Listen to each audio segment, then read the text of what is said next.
અમૃતમ ખંડ 1 પ્રેરણા નંબર 60। બુદ્ધિ અને મન દેવાલયના ઉદ્યાન સુધી પહોંચાડે છે, પરંતુ ગર્ભદ્વારમાં શ્રી વિગ્રહના દર્શન માટે તો પવિત્ર કોમળ હૃદય અત્યંત જરૂરી છે। કેટલું સરસ પૂજ્યભાઈએ અઢી લાઈનમાં કહી દીધું। આપણે સ્પીચ દરમિયાન ઘણી વખત વાત કરીએ છીએ,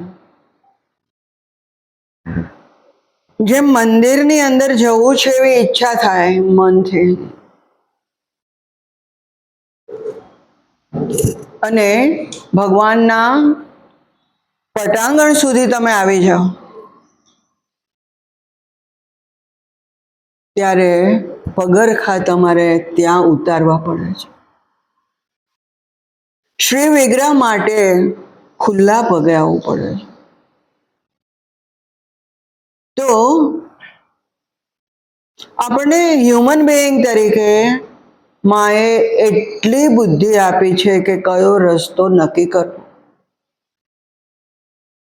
આપણે આધ્યાત્મિક રસ્તે જવું છે, જાગતિક રસ્તે જવું છે, છૂટ છે, જે નક્કી કરો તે।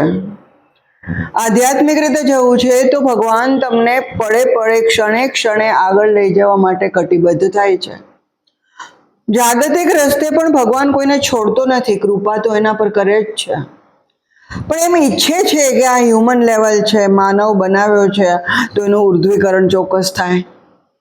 ભગવાનની ઈચ્છા છે કે આગળ વધે, પણ પૂજ્ય ભાઈએ કહ્યું છે ભગવાન કોઈ પર જબરદસ્તી કરતો નથી। પહેલા તો એની ઈચ્છા પ્રમાણે નક્કી કરવા દે છે। જેને નક્કી નથી કર્યું, જાગતિક જીવન જીવે છે, એમનું પણ રક્ષણ કરે છે, એમના પણ કાર્યો થાય છે, પણ પૂજ્ય ભાઈ એવું વિચારે છે કે આને હજી વાર છે, એનો સમય હજી પાક્યો નથી। અમુક રીતે સમય પાકે ને તો કૃપા પણ કરે છે, ન પાક્યો હોય તો પણ ઘણી વખત દિલ સાફ હોય તો કૃપા કરી દે છે। ભગવાનને કૃપા કરવા માટે કોઈ હેતુ નથી હોતો। પૂજ્યભાઈએ અહેતુકી કૃપા બહુ સરસ મજાનો શબ્દ આપણને આપ્યો છે। તો હવે માનવ જીવનની ડેસ્ટિની એ છે કે એને ઉર્ધ્વીકરણ કરવું, એમણે પ્રભુના પાદ પદ્મો સુધી પહોંચવું।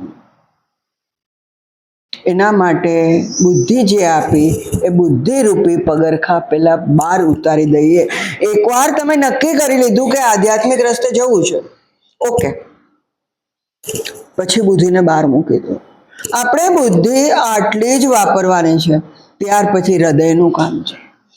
હૃદય પવિત્ર હોવું જોઈએ, એમાં સુચિતા હોય, સરળતા હોય, પ્રેમ હોય, કરુણા હોય, અન્યને મદદરૂપ થવાની વૃત્તિ હોય, કોઈ પણ કાર્યની અંદર પોતે જે પણ પોતાની પાસે જે આવડત હોય કે જે સગવડ હોય એ પ્રમાણે જે કરી શકતો હોય એ અન્યને મદદરૂપ થવાની વૃત્તિ હોય,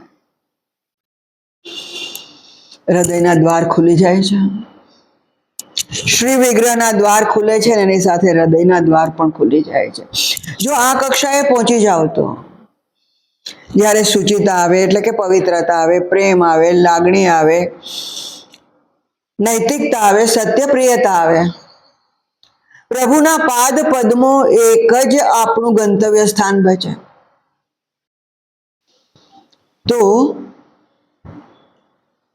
પ્રભુના સ્મરણ માત્રથી દુઃખો દૂર થાય છે। ક્યાંથી ખબર છે? આપણે એમ કહીએ ભાઈને કે આટલા બધા દુઃખ ભોગવવાની શું જરૂર છે, લોકોના કલ્યાણ માટે, પણ લોકો બધા સૂતા છે, તમે જાગો છો, અમે જાગીએ છીએ, આટલી પીડા શેના માટે? એ લોકો યાદ કરે કે એના દુઃખો આ ભગવાનના દુઃખો કરતા ઓછા છે, એના માટે એને દુઃખ ભોગવો।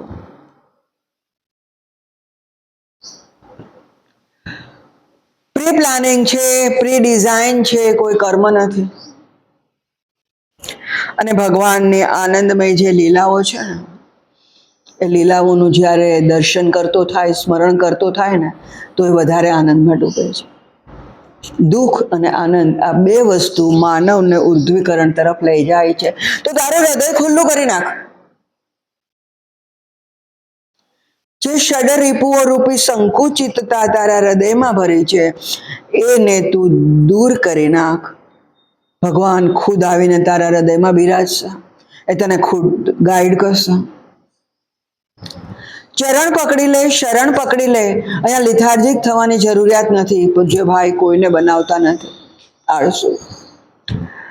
શરણ લેવાથી સબળ બનાય છે. જ્યારે ભગવાનનું શરણ લો ને ત્યારે તમે નિર્બળ નથી બનતા, સબળ બનો છો. જગતની અંદર કોઈનું શરણ લો છો ત્યારે તમે નિર્બળ બનો છો, પણ સર્વસમર્થનું શરણ લેવાથી તમારામાં સમર્થતા આવે છે, તમે આગળ વધો છો. તો બુદ્ધિ એને બહાર મૂકો, હૃદય ખુલ્લું રાખો અને દેવાલયના ઉદ્યાન સુધી જે પહોંચ્યા હતા ત્યાંથી ગર્ભદ્વારમાં શ્રી વિગ્રહના દર્શન માટે પ્રવેશ કરો. એના માટે પવિત્ર કોમળ હૃદય અત્યંત જરૂરી છે. અહીંયા બુદ્ધિથી ભગવાન નથી આવતો, હૃદયથી આવે છે, પ્રેમથી આવે છે, શાંતિથી આવે છે, શ્રદ્ધાથી આવે છે, શરણાગતિથી આવે છે. અને એ તમારા ઉર્ધ્વીકરણ માટે, તમારા કલ્યાણ માટે, તમારા ડેસ્ટિની માટે, તમારે જ્યાં પહોંચ્યું છે એના માટે તમને ખૂબ ખૂબ મદદરૂપ થાય છે. જય માં, જય રમણ.